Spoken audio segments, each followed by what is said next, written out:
베드로전서 1장의 말씀입니다. 모든 행실에 거룩한 자가 되라, 이런 제목으로 함께 말씀을 대하겠습니다. 이 땅을 살아가는 우리가 지녀야 될 마땅함의 어떤 삶의 자세, 이걸 한 단어로 정의하라 그러면 아마 거룩이 될 겁니다. 거룩이라는 뜻은 따로 구별하다, 따로 구별되다, 이런 뜻이 거룩입니다. 우리는 세상에 있지만 이 세상과는 따로 구별된 존재입니다. 그래서 성도라 그러죠. 거룩한 존재로 부름을 입었습니다. 우리가 거룩하기에 우리는 이 땅과는 구별되는 거룩한 삶을 살아야 합니다. 교회는 세상과 달라야 합니다. 교회가 세상과 다르기에 세상에서 소금의 역할을 할 수 있고 세상에서 빛의 역할을 할 수 있습니다. 만약 교회가 세상과 똑같다면 교회는 결코 세상에서 빛과 소금의 사명을 감당하지 못할 겁니다. 교회는 세상과 달라야 합니다. 교회가 세상의 모습을 지니고 있는 것, 같아지는 것, 이것을 흔히 세속화 이렇게 이야기를 합니다. 자, 그림을 하나 볼까요? 지난주 화요일에 신문 기사인데 교회를 안 다니는 사람들을 대상으로 물었습니다. 종교의 호감도를 조사하는 건데 한 사람이 여러 개를 선택할 수 있었던 것 같습니다. 그래서 각 종교의 호감도를 물었는데 불교가 52.9%, 원불교를 빼고 물었는데 52%가 넘어요. 원불교까지 포함하면 70%가 넘습니다. 가톨릭이 48.5%, 개신교는 14.3%. 저는 천도교를 잘 모르는데 천도교보다 조금 나아요. 그게 우리의 현 상황입니다. 사람들에게 물었습니다. 교회를 왜 신뢰할 수 없습니까? 라고 물었더니 1위가 부패한 것 같아서, 세상과 별반 다를 바 없을 것 같아서. 그래서 1위. 2위는 사회에 대한 책임이 없는 것 같다, 자기들만 생각하는 것 같다. 이게 2위. 3위는 전도가 좀 지나치지 않은가, 예수천국, 예수천당, 불신지옥. 이 말 자체는 틀린 말은 아니지만 안 믿는 사람들이 들을 때는 상당히 거북하게 들린다, 이런 이야기들을 했습니다. 1위와 2위를 보게 되면 세상 사람들이 오늘날 교회를 어떻게 생각하고 있는지 그에 대한 인식을 우리가 확인할 수 있을 것 같습니다. 참고로 예수 믿는다는 사람 30.9%, 나는 교회를 안 나갑니다, 이렇게 고백했습니다. 나는 예수 믿는데, 나는 하나님 믿는데, 나는 성경도 믿는데 나는 교회 안 나갑니다. 요즘 젊은 사람들이 이렇게 답을 합니다. 내가 굳이 교회를 나가야 될 이유를 모르겠다. 저는 이 결과의 이유가 거룩이 없어서라고 생각합니다. 우리가 거룩을 잃어버렸습니다. 교회가 세상과 같아져 버렸습니다. 세속화되어서 세상과 교회가 구별되지 않습니다. 자, 이런 교회를 향해서 베드로가 고백합니다. 너희는 거룩하라. 베드로가 거룩 이야기를 하면서 우리가 깨닫기를 원하는 것이 하나 있죠. 소망입니다. 우리에게 소망이 있습니다. 썩지 않고 더럽지 않고 쇠하지 않는 하늘의 산 소망이 있습니다. 이 소망을 인해서 우리가 이 땅을 나그네로 살아갑니다. 성경이 우리를 향해서 나그네라 이야기할 때는 이 땅에 마음을 두는 존재가 아니라는 겁니다. 이 땅에 소망을 두지 않는 겁니다. 우리 소망은 이 땅에 있는 게 아니라 하늘에 있습니다. 하늘에 있는 그 소망을 인하여서 우리가 다른 삶을 삽니다. 이것을 거룩이라고 합니다. 자, 13절을 한번 볼까요? 1장 13절. 그러므로 너희 마음에 허리를 동이고 근신하여 예수 그리스도께서 나타나실 때에 너희에게 가져다 주실 은혜를 온전히 바랄지어다. 베드로는 거룩을 이렇게 표현합니다. 마음에 허리를 동이고 근신하여 예수 그리스도께서 나타나실 때에 우리에게 베풀어 주실 그 은혜를 소망하는 것. 우리가 이 땅을 살아가면서 하나님께서 우리에게 베풀어 주실 그 은혜를 소망하는 것이 거룩입니다. 그 자세가 마음의 허리를 동이고 근신합니다. 마음의 허리를 동인다, 걷는데 방해되는 긴 옷을 걷어 올리는 겁니다. 당장이라도 뛰어나갈 준비를 하는 겁니다. 근신한다, 이 말은 조심한다라는 의미가 있는데 원문의 의미는 분별한다. 이 땅에서 무엇이 합당한지, 무엇이 옳은지, 무엇이 하나님의 뜻인지 분별해야 합니다. 지금 이 자세는 마음을 동이고 근신하는 건 출발할 준비를 하는 겁니다. 마치 달리기를 할 때 출발선에서 출발 신호를 기다리는 것과 같습니다. 정신을 바짝 차리고 출발할 준비를 해야 합니다. 우리가 운전을 하다 보면 신호에 걸려서 신호 대기를 할 때가 있죠. 신호가 바뀔 걸 주의 깊게 봐야 합니다. 신호가 바뀌면 출발해야 합니다. 마찬가지입니다. 우리가 이 땅을 살아갈 때에 하늘의 소망을 이룰 준비를 하고 살아가야 합니다. 하나님께서 신호를 보내시면 우리는 이 땅을 떠나서 하늘로 가야 합니다. 이스라엘이 애굽을 나올 때 첫 번째 유월절을 지킵니다. 유월절 지킬 때에 어린 양을 잡아서 불에 굽고 목욕병과 쓴 나무를 함께 먹습니다. 이때 유대인은 허리에 띠를 띠고 발에 신발을 신고 손에 지팡이를 잡고 급히 먹습니다. 무슨 말이죠? 곧 떠날 준비를 하고 먹습니다. 하나님께서 지금이다 그러면 바로 움직여야 합니다. 하나님의 신호가 떨어지면 이 땅을 떠날 준비를 하고 바로 출발하는 겁니다. 우리에게는 이루어야 될 하늘의 소망이 있어서 이렇게 사는 겁니다. 그 자세가 거룩인데 14절을 같이 한번 볼까요? 14절 같이 읽습니다. 너희가 순종하는 자식처럼 전에 알지 못하던 때에 따르던 너희 사욕을 본받지 말고 예수를 믿기 전에 지녔던 사욕을 버려야 합니다. 이전의 삶을 버려야 합니다. 애굽의 모든 것을 버려야 합니다. 예수 믿는 건 새로운 피조물이 되는 겁니다. 이전의 것을 버리고 새로운 피조물이 되는 겁니다. 이 새로운 피조물의 삶을 거룩이라고 합니다. 자, 15절 같이 읽습니다. 오직 너희를 부르신 거룩한 이처럼 너희도 모든 행실에 거룩한 자가 되라. 이 말씀이 오늘 설교의 주제입니다. 우리를 부르신 거룩한 분이 계십니다. 거룩하신 하나님께서 우리를 불렀습니다. 때문에 우리도 거룩한 삶을 사는 겁니다. 베드로는 오늘 말씀에서 우리가 이 땅에서 거룩한 삶을 살아가야 될 이유를 분명하게 제시하는데 세 가지 정도로 이야기를 합니다. 자, 첫 번째, 우리를 부르신 하나님께서 거룩한 분이기에 우리는 거룩해야 합니다. 방금 읽은 말씀과 동일하죠? 자, 그리고 그 다음 말씀을 보시면 하나님께서 이렇게 선언합니다. 내가 거룩하니 너희도 거룩할지어다. 우리가 거룩해야 될 가장 분명한 이유는 우리를 부르신 하나님이 거룩하신 분입니다. 때문에 우리도 거룩해야 합니다. 거룩하다 이 말은 품위가 있다, 따로 구별되다 두 개를 합치면요. 따로 구별되어 있어서 품위가 있게 보이는 겁니다. 주의할 것이 있는데 이때 구별은 분리가 아닙니다. 구별입니다. 우리는 거룩을 생각해서 여기서 따로 떠나서 산속에 들어가서 우리끼리 조용히 사는 걸 거룩이다 생각할 수 있는데 아닙니다. 우리는 세상 속에서 믿지 않는 사람들과 같이 살아갑니다. 배는 물 밖에 있으면 안 되죠. 물 안에 있어야 합니다.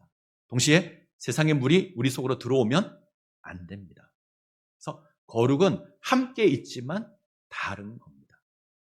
종교개혁자 칼빈은 그리스도인을 이렇게 정의하는데 그리스도인은 세상에 있지만 세상에 속하지 않은 존재 이렇게 정의합니다. 이 세상에서 다른 사람들과 동일한 삶을 살지만 다른 삶을 사는 겁니다. 이 땅에 존재하고 있지만 땅에 속한 것이 아니라 하늘에 속한 삶을 사는 겁니다. 분명 다른 사람과 함께 살아가고요. 똑같이 살아갑니다. 아침에 일어날 때 피곤한 몸 억지로 깨워서 일어나야 되고요. 때로는 지각하지 않으려고 몇 번이나 우리는 시계를 쳐다봐야 합니다. 입시 전쟁도 치루어야 하고 취업을 위해서 발을 동동 굴리기도 할 겁니다. 하루의 삶을 마치고 집에 고단한 모습으로 돌아오는 것도 똑같을 겁니다. 이 땅의 정치를 보고 분노할 수 있고 이 땅의 경제가 어려우면 우리도 어렵습니다. 자녀 문제로 우리는 고민할 수 있고 월말에 밀려드는 명세세를 받아듣고 한숨 짓는 것도 같을 겁니다. 몸이 아픈 것도 동일하죠. 예수 믿어도 똑같이 병에 걸리고 아픕니다. 요즘 독감이 아주 유행이고요. 예배 안 보여서 전화를 드리면 대부분이 다 독감이세요. 독감으로 곤욕을 치르고 있습니다. 이것도 같습니다. 다른 것 없이 똑같지만 삶의 방향이 다릅니다. 세상 사람들은 땅이 기준이고 땅의 소망을 두고 살아갑니다. 우리는 하늘의 소망을 두고 하늘의 삶을 삽니다. 허리를 동이고 근신하여서 하나님의 백성으로 사는 겁니다. 이 삶을 살아가는 이유가 하나님께서 거룩하셔서 우리도 거룩해야 합니다. 우리를 부르신 분이 거룩하셔서 우리도 거룩해야 됩니다. 첫 번째 이유고요. 자, 두 번째, 우리가 거룩의 삶을 살아가야 되는 두 번째 이유는 우리의 삶을 심판할 하나님이 계십니다. 자, 17절을 보죠.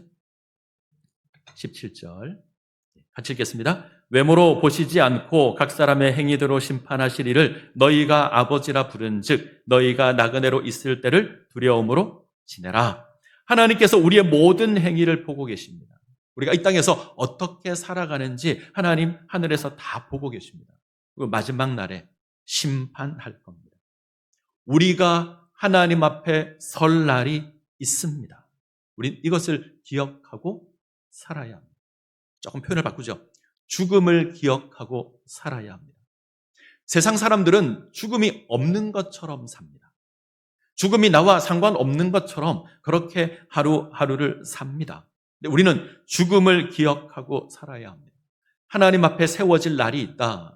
하나님의 심판대 앞에 세워질 그 날이 있다. 이것을 기억하고 살아야 합니다. 이걸 라틴어로 메멘토 모리라고 합니다. 우리가 몇 번 살펴봤죠. 메멘토 모리, 죽음을 기억하라 혹은 죽을 것을 기억하라.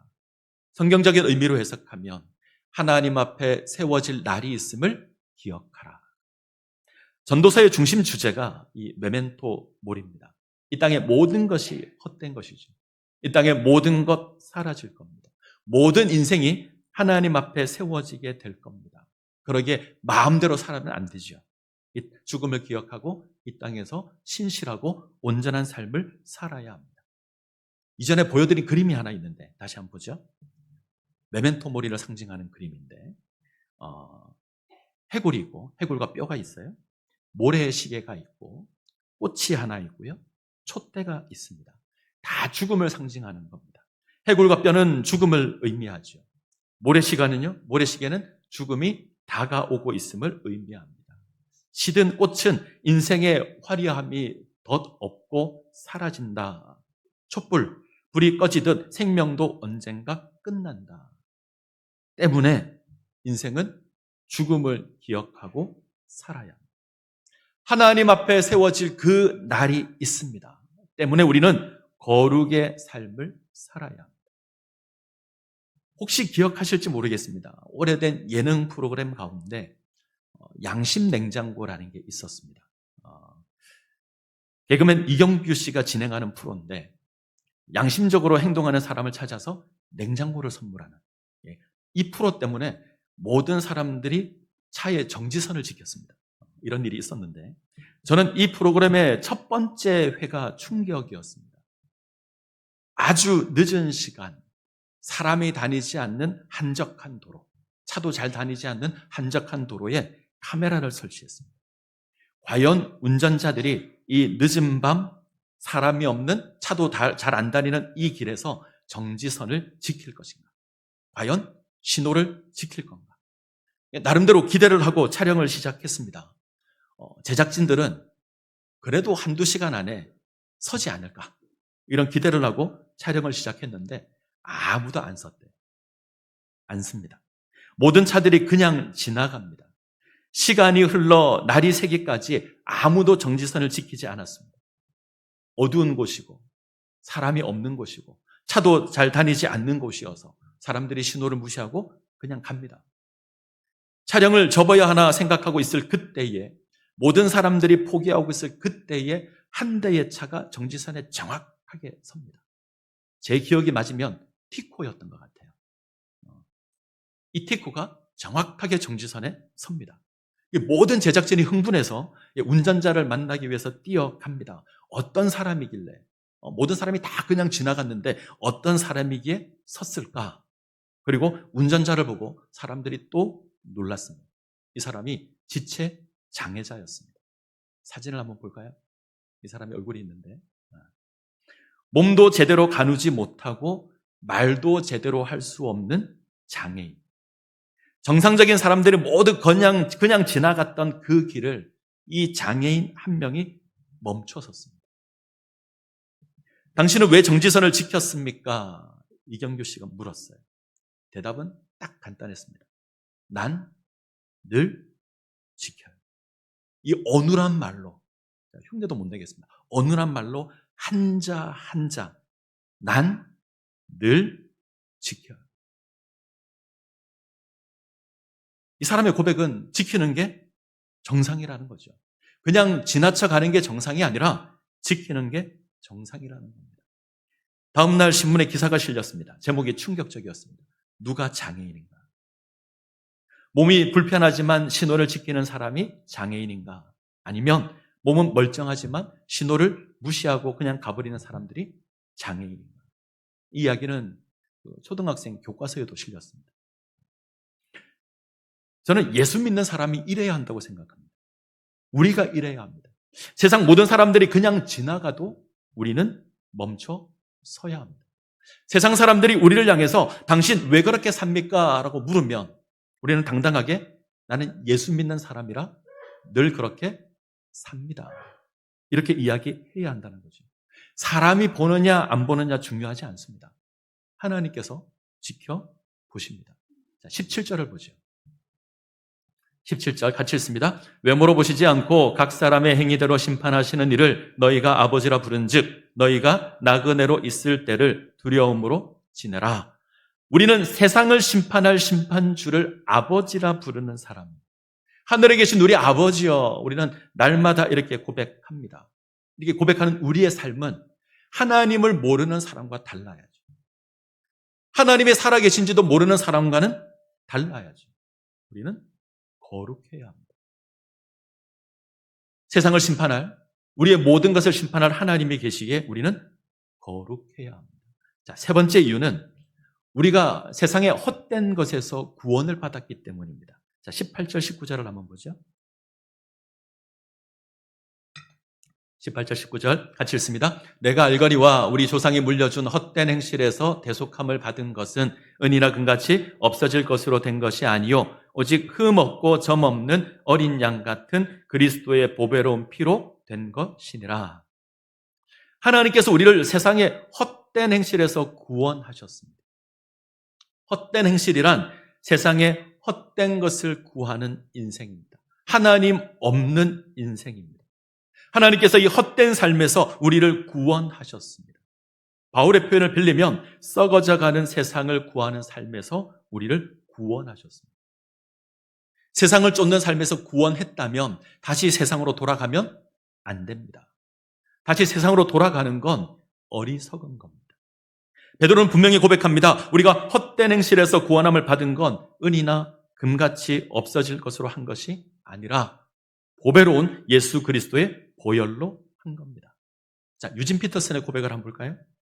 하나님께서는 여러분을 전에 몸담고 살았던 막다른 삶, 아무 생각 없이 살아온 그 삶에서 여러분을 건져내기 위하여 큰 값을 치르셨습니다. 여러분도 알다시피 하나님께서는 그리스도의 거룩한 피를 지불하셨습니다. 하나님께서 우리를 건지기 위해서 큰 값을 치르셨습니다. 예수 그리스도의 거룩한 피를 지불하셨습니다. 우리를 구원하기 위해서 세상의 그 무엇으로도 감당할 수 없는 가장 귀한 것을 지불하셨습니다. 그것으로 우리로 하여금 세상의 헛된 것을 다시 쫓지 않게 하셨습니다. 그러면 우리는 과거로 돌아가서는 안 될 겁니다.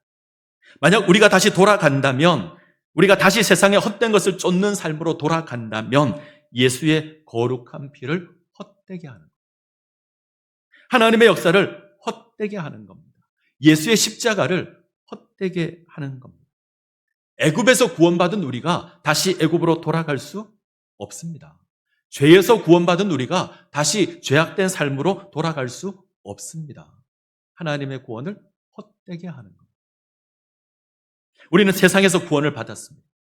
헛된 행실에서 구원받았습니다. 그러면 이전과 달라야죠. 노예에서 구원받았는데 다시 노예로 돌아갈 수 없는 겁니다. 오늘날 참 속상한 것이 우리가 세상의 것에서 구원을 받았는데 가끔 이 세상의 것을 구하는 것으로 우리 신앙을 사용하는 때가 있습니다. 심지어 하나님의 이름으로, 예수의 이름으로 세상의 것을 구할 때가 있습니다. 하나님의 이름으로 이 땅에 은과 금을 구합니다. 예수의 십자가로 이 땅에 풍요를 구합니다. 이걸 번영신학이라 그러는데, 하늘의 거룩한 것으로 세상에 썩을 것을 구할 수 없습니다. 오해하지 않았으면 좋겠습니다. 저는 하나님께서 우리에게 얼마든지 물질의 풍요를 허락해 주실 수 있다고 믿습니다. 우리를 가난하게 하는 것도 하나님이고 부하게 또 하는 것도 하나님이십니다. 저는 우리 모든 성도들이 풍요로운 삶을 살았으면 좋겠습니다. 그리고 그것을 위해서 기도합니다. 그런데 이것이 우리 신앙의 목표는 아닙니다. 이해가 되시죠? 우리 신앙의 목표는 아닙니다. 이 땅에서 부자 되는 것이 우리가 예수 믿는 목적이 아니라는 말입니다. 우리 소망은 이 땅에 있지 않고요, 하늘에 있습니다. 우리 소망이 이 땅이라면 이 땅의 것을 구하기 위해서 마음대로 살아도 됩니다. 근데 우리 소망은 이 땅이 아니라 하늘입니다.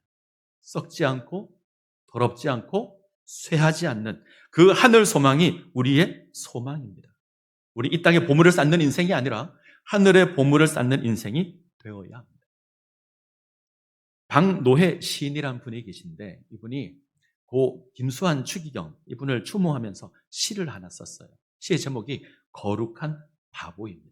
시가 조금 긴데 제가 중간만 읽어드리면, 울고 싶고 기대고 싶어도 의지할 언덕 하나 없어 삶의 무거움이 가슴에 응어러진 사람들, 누구도 자신을 찾아주지 않아 거룩한 바보를 찾아 나선 사람들, 돈이 하늘인 세상에서 가난한 마음으로 두 손 모아 사람이 지켜야 할 기본 자리에 시위하듯 서 있는 사람들. 시인은 김수환 추기경을 거룩한 바보라고 부릅니다. 그는 삶이 낮은 자들의 편에서 사랑과 나눔과 평등의 위치에 서 있었습니다. 김수환 추기경 정도 되면 우리나라뿐이 아니고요, 외국 어디를 가도 대접받을 수 있는 분입니다. 이분은 언제나 가난한 자의 편에 서 있었습니다. 어쩌면 바보 같은 삶을 살았습니다. 그래서 사람은 그를 거룩한 바보 이렇게 부릅니다. 이분의 신앙과 우리의 신앙은 좀 다르지만 참 멋있다라는 생각이 듭니다. 저는 우리도 그랬으면 좋겠습니다. 자, 거룩에 있어서 한 가지 확인할 것이 있는데, 혹시 거룩을 너무 소극적인 것으로 생각하지 않았으면 좋겠습니다. 죄를 짓지 않는 게 거룩이다, 나쁜 행동을 하지 않는 게 거룩이다, 틀린 말은 아니지만 성경이 원하는 건 아닙니다. 성경이 이야기하는 거룩은 적극적인 겁니다. 하나님의 뜻을 행하는 것, 하나님의 뜻을 분별하여서 하나님의 그 놀라운 역사 가운데 동참하는 것, 이것이 거룩입니다. 자, 베드로의 고백을 보시면 너희는 죄를 짓지 말라 말하지 않죠. 너희는 모든 행실에 거룩한 자가 되라. 우리는 거룩을 행하는 자가 되어야 합니다. 자, 우리가 지닐 거룩의 삶으로 한 가지만 제가 소개를 시켜드리고 말씀을 맺도록 하겠습니다. 22절을 볼까요? 22절 같이 읽습니다. 너희가 진리를 순종함으로 너희 영혼을 깨끗하게 하여 거짓이 없이 형제를 사랑하기에 이르렀으니 마음으로 뜨겁게 서로 사랑하라. 우리가 진리 가운데 있기에 지녀야 될 자세입니다. 그것은 거짓 없이 형제를 사랑하는 겁니다. 예수 믿는 우리가 지녀야 될 가장 중요한 자세가 있다면 사랑일 겁니다. 우리는 하나님의 은혜로 거짓 없이 사랑할 수 있는 존재가 되었습니다. 거짓 없는 사랑으로 마음으로 뜨겁게 사랑할 수 있는 존재가 되었습니다. 우리가 살아가는 세상도 사랑을 이야기하죠. 사랑이 넘칩니다. 모든 사람들이 사랑 고백하고 사랑을 노래합니다. 근데 세상을 보면 그 사랑이 거룩하다는 느낌이 없습니다. 뭔가 고상하다는 느낌이 없습니다. 왜 그렇죠? 죄로 말미암아 타락한 사랑입니다. 철저히 나의 유익을 위한 사랑이고, 나만을 내세우는 사랑이고, 나의 즐거움과 나의 만족을 위한, 나의 쾌락을 위한 사랑입니다. 근데 베드로가 말하는 사랑은 그게 아닙니다. 거짓이 없는 사랑. 거짓이 없는 사랑, 이 말의 의미는 성실한 사랑, 변함이 없는 사랑. 세번역은 이 부분을 번역하면서 각 주에 변함 없이 이렇게 달아뒀습니다. 우리 사랑은 변하면 안 됩니다. 이 변함 없는 사랑으로 우리의 거룩을 보여야 합니다. 여러분들의 가족과의 사랑이 변하면 안 되고요. 이웃과의 사랑이 변하면 안 됩니다. 교회 지체와의 사랑이 변하면 안 됩니다. 세상 사람들과의 관계에서 그 사랑이 변하면 안 됩니다. 변하지 않는 것으로 우리의 거룩을 드러내어야 합니다. 말씀을 맺겠습니다. 우리 이 땅에서 하나님의 백성으로 거룩의 삶을 살아야 합니다. 세상의 사람들과 구별되는 거룩의 삶을 살아야 합니다. 우리를 부르신 하나님 거룩하시기에 우리는 거룩해야 합니다. 우리의 모든 삶을 심판할 하나님이 계시기에 우리는 거룩해야 합니다. 우리가 이 세상에 썩어질 것에서 부름을 받았기에 다시 그곳으로 돌아갈 수 없습니다. 우리는 거룩해야 합니다. 이 거룩은 변함이 없는 사랑으로 확인됩니다. 우리의 사랑은 세상의 사랑과 달라야 합니다. 우리의 사랑은 변하면 안 되고요. 하나님의 그 사랑이 변하지 않듯이 우리의 사랑도 변함이 없어야 합니다. 그때 우리가 온전하게 거룩한 삶으로 세워지게 될 겁니다. 이 은혜를 누리시기를 간절히 소원합니다.